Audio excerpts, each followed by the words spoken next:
only hope sometimes depends on the planet Earth.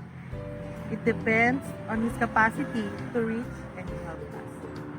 Help us to carry on and protect ourselves again from the spread out of every kind of wickedness and sicknesses brought by and yet in the world.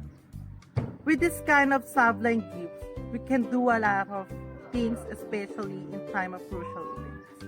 We can approach every kindred and tongues by saying significant things to protect our environment, like stepping one at a time to create a way for a better future of our mother.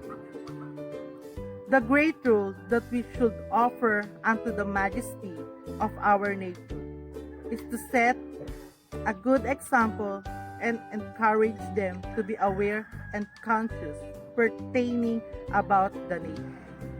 There are many destructible ways that they've given unto the mother nature, but there are also many ways to stop and control them to manipulate, abuse our temporally inheritance.